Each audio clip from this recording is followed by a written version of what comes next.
Hi everyone, and wish you a very happy new year and belated Merry Christmas. आप लोगों को मैं Christmas में किसी भी तरह से विश नहीं कर पाई थी, तो आज कर रही हूँ. And today we are going to complete session 31 from Word Power Made Easy Dictionary. So if you are new on this channel, you just go and check the playlist. मैंने 30 जो सेशन है जो कि Word Power Made Easy Dictionary की already करा दिए हैं, and जो वोकेबलरी सेशन है वो भी कंप्लीट हो गया है. तो अगर आप लोग न्यू हैं तो प्लीज़ जाकर के प्ले लिस्ट उसको ज़रूर देखिएगा. Let's begin. Today's first word is, देखिए यहाँ पे हम रूट वर्ड्स, सफिक्स, प्रीफिक्स के थ्रू डिफिकल्ट वर्ड समझते हैं जो कि डिक्शनरी में दिए हुए हैं अकॉर्डिंग टू दैट. और अगर किसी चीज़ में अगर आप लोगों को पढ़ते हो और आपको लगता है कि कहीं डाउट है या कुछ चीज़ गलत भी होती है, please do let me know in the comment box. तो अगर है तो मैं उसको तुरंत के तुरंत कमेंट बॉक्स में ठीक कर सकूंगी. Today's first word is iconoclast. What is the mean of it? It means religious image breaker, मूर्ति भंजक. देखिए सब लोग की श्रद्धा, सबकी अपने रिलीजन के अकॉर्डिंग लोग मूर्तियां बनाते हैं, लेकिन कुछ ऐसी मान्यताएं होती हैं जो मूर्तियों को नहीं माना जाता, जो मूर्ति भंजक होते हैं. ये एक ग्रीक रूट से आया है. G in the sense Greek, F in the sense French, L in the sense, जहाँ पे आपको एल अलग से ब्रैकेट में लिखा हुआ देखिएगा, वैसे मुंह से बताती जाऊंगी आप लोगों को. That means Latin. तो ये ऐसे रूट्स हैं, उससे आया है. And what is the mean of it? Icon in the sense religious image, and cline it means उसको तोड़ना. ब्रेकर ऑफ रिलीजियस बिलीफ, जो मान्यताएं हैं, किसकी मान्यता है? रिलीजियस बिलीफ की. जो हम धार्मिक मान्यताएं हैं उनको तोड़ना, क्योंकि जरूरी नहीं है ना कि सब लोग एक जैसा सोचते हो. कुछ लोग मानते हैं, कुछ लोग नहीं मानते हैं. तो मानते नहीं मानते का मैटर नहीं है, बात यह कि किसी को तकलीफ ना पहुंचे किसी के भी थ्रू, चाहे आप माने या ना माने. Next word is atheist. What is it? ये एक नेगेटिव प्रीफिक्स है. एथियस्ट इन द सेंस जो, and theos it means no, जो गॉड को नहीं मानते हैं. It means atheist in the sense नास्तिक लोग, जिनके अंदर होता है कि गॉड एग्जिस्ट ही नहीं करते हैं, उनका अलग ही लॉजिकली वो ज्यादा होते हैं. एंड एथियज्म ये नाउन है. इट मीन्स होता है नास्तिकता. उनकी जो लाइफ होती है या उनका जो स्टेट ऑफ माइंड होता है, वो गॉड को ट्रस्ट नहीं करता है, उनको उसमें फेथ नहीं कर रखता है. Next word is agnostic. It is used as an adjective or noun, or it can be used. अगर हम देखें अलग अलग जो वर्ड्स होते हैं वो एडजेक्टिव की तरह से यूज होंगे, नाउन की तरह से यूज होंगे, या वर्ब की तरह से भी यूज होंगे. पर यहाँ पे जो एग्नोस्टिक वर्ड है ये एडजेक्टिव एंड नाउन की तरह से यूज हो रहा है. यहाँ पे देखिए ये किस तरह से और कौन सी रूट से बना है. ये ग्रीक रूट से बना है. ए प्लस नोस्टस, यहाँ पे जी साइलेंट है. इन the sense it is a prefix. ये स्टार्टिंग में लगता है जैसे हमने यहाँ पे देखा है. तो इट मीन्स नॉट नोन. ऐसे व्यक्ति या ऐसा मानसिकता जिसमें ईश्वर को नहीं माना जाता, अनिश्वरवादी होते हैं, संदेहवादी होते हैं, संशयवादी होते हैं, इसको बोलते हैं एग्नोस्टिक. एंड एग्नोस्टिज्म, यहाँ पे ये जो CISM ये जो लास्ट में लगा है, ये क्या सफिक्स है, जिसकी वजह से ये जो एग्नोस्टिक वर्ड है ये क्या बन गया है? नाउन बन गया है. यहाँ पे भी नाउन है लेकिन ये भी नाउन है, ध्यान रखिएगा. It means God me and me not be existed. इनके लिए क्या है कि गॉड हो भी सकते हैं, गॉड नहीं भी हो सकते हैं. ये नहीं कह रहे कि गॉड नहीं हो सकते, या ये नहीं कह रहे गॉड हो सकते हैं. तो ये तरह थोड़े से संदेह उनके अंदर होता है, इसलिए इनको क्या कहा जाता है? अनिश्वरवादी या संशयवादी. This word is known as gnosis. What is the meaning of gnosis? Gnosis means knowledge. And this, from the same root we can see few more words. The first word is diagnosis. Diagnosis in the sense ये it is a noun जो die and gnosis से मिलकर बना है. Through and known means knowing through examination. It means निदान. And diagnose, ये diagnosis है, ये नाउन है, ये वर्ब है, इट मीन्स निदान करने. This word is known as prognosis. What is the meaning of it? It is a noun. Pro is a prefix and gnosis in the sense it is a known. Prediction of disease. What is the meaning of it? किसी भी बीमारी का पहले से ही आभास हो जाना और उसके बारे में बता देना कि इसको ये प्रॉब्लम हो सकती है. पूर्वानुमान, भविष्यवाणी करना, भविष्यवाणी. Prognosticate. It is a verb. ये जो नाउन है इसी का वर्ब है. इट मीन्स होता है भविष्य बतलाना. क्या है? It means theos. And what is the mean of it? It means god. And when we are getting back to god, अब इस वर्ड से और जो न्यू वर्ड्स बनते हैं, monotheism. What is the mean of monotheism? It is a noun जो monos and theos word से मिलकर बना है. And what is it? It means one god. जो लोगों के बिलीव्स हैं कि एक ही ईश्वर है, एंड विच इज ट्रू कि गॉड एक है. हमारे अंदर इतना समझ होनी चाहिए, specially nowadays people are only creating and bothering others and demeaning also in the name of god, because in any religion humanity is above. And आपके अंदर ये सबसे इंपॉर्टेंट चीज होनी चाहिए, किसी का धर्म किसी दूसरे को नुकसान पहुंचाना या उनकी श्रद्धा को या उनके आइडल्स को या किसी भी तरह से तकलीफ पहुंचाना नहीं होता। सो मोनोथेइज्म क्या होता है? जिनका विश्वास, बिलीफ इन वन गॉड, जो सिर्फ एक ही ईश्वर पर भरोसा रखते हैं, उनको बोलते हैं। And polytheism polis and theos words मिलकर बना है। पॉलिस इन द सेंस बहुदेववाद, जैसे आप एक रिलीजन को फॉलो करते हैं और उसमें ढेर सारे अलग अलग देवी देवता हैं, एंड जो लोग बिलीव करते हैं, जिन्होंने बचपना अपने पूर्वजों को उस जगह से देखा है, तो उनका वैसा बिलीव है, हम उसको बदल नहीं सकते। उनके अपने अपने फेवरेट ईश्वर हैं, तो उसको क्या बोला जाएगा? पॉलीथिज्म बोला जाएगा, मैनी गॉड। और उसके हिसाब से वो अपना जीवन यापन भी करते हैं। Respect them, there is no need to harm others, specially in the sake of religion. कोई भी रिलीजन आपको नुकसान दूसरे को पहुंचाना नहीं सिखाता, किसी के भी सेंटिमेंट्स को। और लोग जो पहुंचा रहे हैं उनका वो सबसे पहली बात, वो स्पिरिचुअल नहीं है, वो रिलीजियस भी नहीं है, वो completely they are anti, I must say they are working against god. Belief in many god, बहुदेववाद, जो अलग अलग देवी देवताओं को मानते हैं। Next word is pantheism. ये इट इज अ नाउन जो पैन एंड थियोस वर्ड से मिलकर के बना है। All god, what is the meaning of this? सर्वेशवाद। अगर हम इसको बहुत आसान शब्दों में समझेंगे, I am going to explain it. Believe that god is not in man's image but in a combination of all forces of the universe. मतलब उनका ये कहना नहीं है कि हमारे अंदर है, हमारी क्रिएशन में गॉड है। जैसे अलग अलग तरह के फोटोज बनती हैं, मैं बीइंग अ क्रिश्चियन अपनी बात कर रही हूँ, तो वो ईश्वर नहीं है। यह उनका इस तरह का मानना होता है कि इन पिक्चरों में नहीं, बल्कि ऑल फॉर्म और combination of forces of universe, सारी जो फोर्सेस हैं, जो ईश्वर की बनाई हुई चीजें हैं, उनमें क्या कौन होता है? ईश्वर होता है, चाहे वो ईश्वर के द्वारा, जो परमेश्वर के द्वारा बनाई हुई होती है। ठीक है, उनको क्या बोलते हैं? पैंथीइज्म बोलेंगे। What is the meaning of theology? It is a noun, theos plus logos. Logos word मैं प्रीवियस सेशंस में एक्सप्लेन कर चुकी हूँ। अगर आप लोग न्यू हैं तो प्लीज जो सेशंस मैंने इसमें दिए हुए हैं, आप एक बार चैनल पे जाइएगा, प्लेलिस्ट देखिएगा, तो आपको पता लग जाएगा।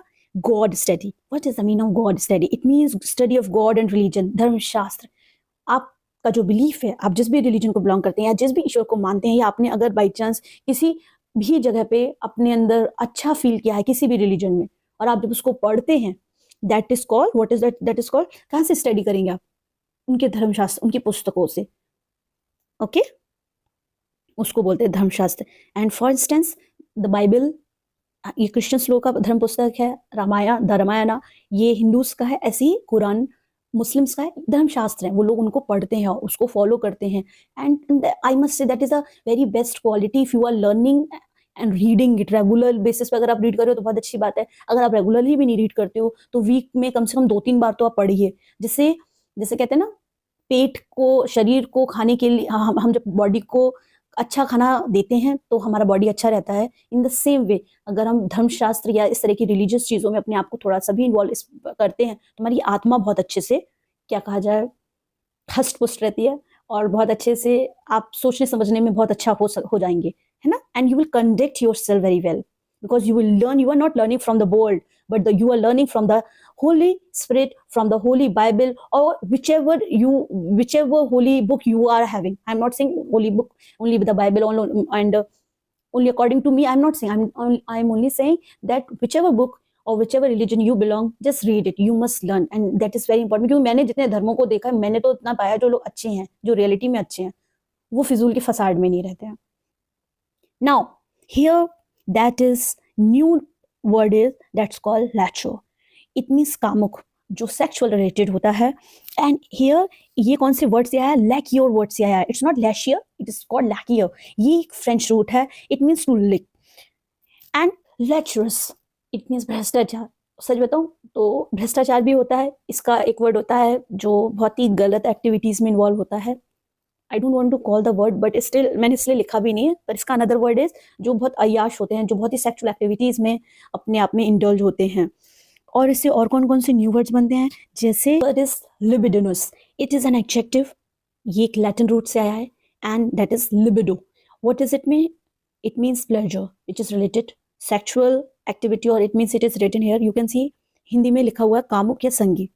Next word is lascivious. What is it? It's called lascivious. ये भी एक adjective है. Adjective is always used, or it is used for noun or pronoun which describe them. मतलब noun और pronoun को describe करते हैं, उनकी विशेषताओं को बताते हैं। सो ये भी कौन से वर्ड से आया, लैटिन रूट से आया, lascivia. Okay, what is the mean of it? It means wantonness. What is it? It is called wantonness. ये इस तरह के लोग होते हैं जो बहुत ही एक्साइटेड, तीव्र होते हैं, कामुक होते हैं, बेहुदे होते हैं, बहुत उधम धड़ाका टाइप के होते हैं, मनमौजी टाइप के होते हैं. ठीक है.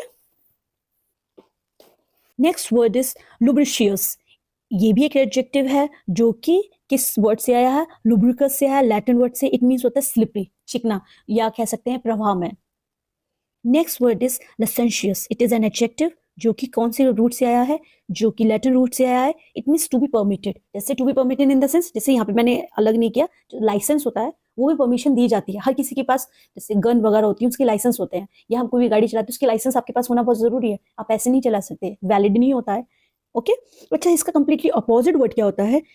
इलिसिट. इलिसिट जो परमिशन नहीं दी जाती, जो अवैध होता है. अगर आप कोई भी चीज इस तरह से करते हैं जो कि लॉ के या गवर्नमेंट के किसी भी तरह की काम के खिलाफ होती है, अपोजिट होती है, दैट्स कॉल्ड इलिसिट.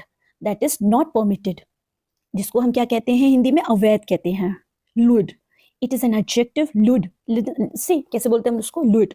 ये क्या है? एडजेक्टिव है. अब ये कौन सी रूट से आया? लिसन, अभी तक मैंने आपको क्या बोला? फ्रेंच रूट, लैटिन रूट और ग्रीक रूट के बारे में बताया है. लेकिन ये जो वर्ड आया है ये एंग्लो सैक्सन रूट से आया है. एंग्लो सैक्सन पीरियड था जो कि बहुत ही पुराना पीरियड है. अब इंग्लिश लिटरेचर को जब स्टार्टिंग से पढ़ेंगे, स्पेशली इंग्लिश लिटरेचर के जो स्टूडेंट्स हैं, उसमें English literature, history of English literature है, उसमें ये पीरियड्स दिए हुए हैं. Anglo Saxon period and medieval period.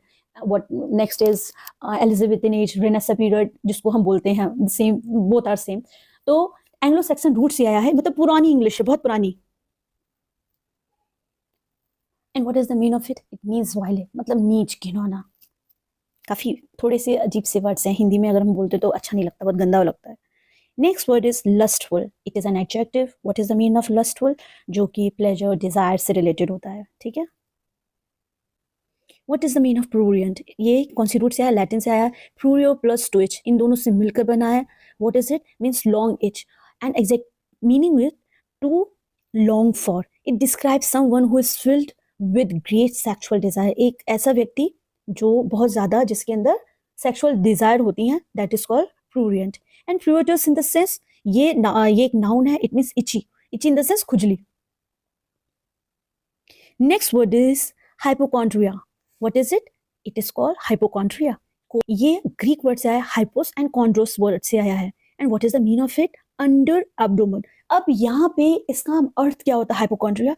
जब बहुत सारे कुछ कुछ ऐसा होता है कि कभी कभी एंजाइटी, स्ट्रेस हमारे अंदर जो ब्रेस्ट बोन होती है उसके नीचे जमा हो जाता है, मतलब एब्डोमेन में जमा हो जाता है.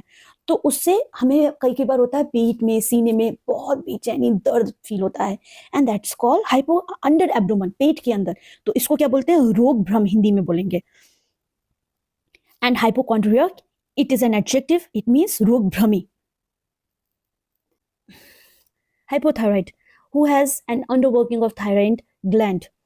ठीक है. Hypothyroid in the sense. And what is the mean of hypotension? Hypotension means होता है low blood pressure.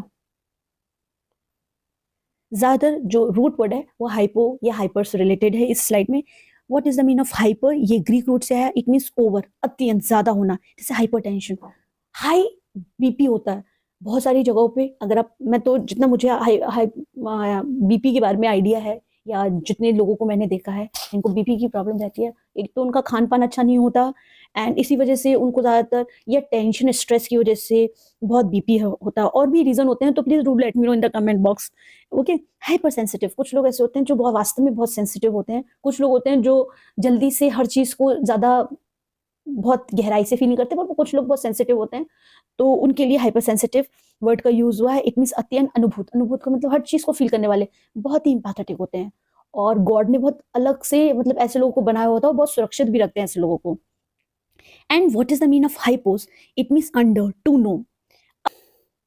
And today is the last word, that's called hypodermic. What is the mean of it? It means needle penetrates under the skin.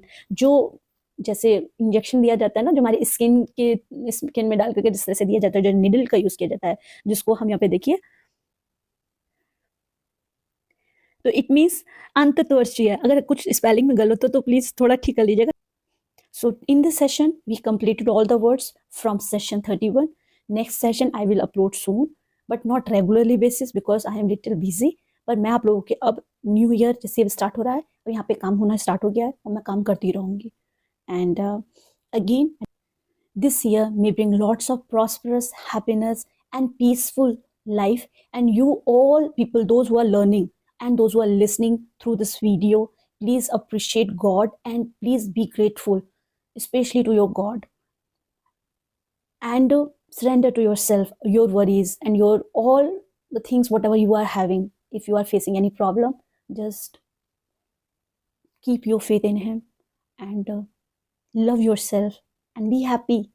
And that's why I can say only this is the first day of 2026 and I'm only giving you such blessings. And if you really like this video or if you have learned through this video, kindly do let me know in the comment box. And if you find anything, something, if I could not explain properly or if you find anything wrong, please do let me know in comment box. क्योंकि मैं बहुत ध्यान से जो भी subscriber कोई जन पढ़ता है या कोई जन सुनता है, अगर कोई चीज़ मुझसे कहीं रह जाती है, मुझे बिल्कुल भी परहेज नहीं होता. आप बहुत आराम से अच्छे से अपनी बात कमेंट बॉक्स में रख सकते हैं. And if you are new on this channel, तो जैसे मैंने स्टार्टिंग में कहा था, प्लीज़ आप लोगों को अगर इस चैनल के थ्रू कुछ भी मदद मिले या प्रीवियस सेशंस या जो भी यहाँ पे मैंने काम कराया हुआ है इसके थ्रू कोई भी मदद मिले, please do subscribe my channel, like this video. जिससे बस कुछ नहीं होता, वीडियो की रीच पहुंचती है, लोगों के पास पहुंचते हैं वीडियोस. एंड आप लोगों को अपने सजेशंस भी देने होते हैं. मैंने जैसे हमेशा कहा है, कमेंट बॉक्स में दीजिएगा. And thank you so much for watching and have a nice day. Bye bye.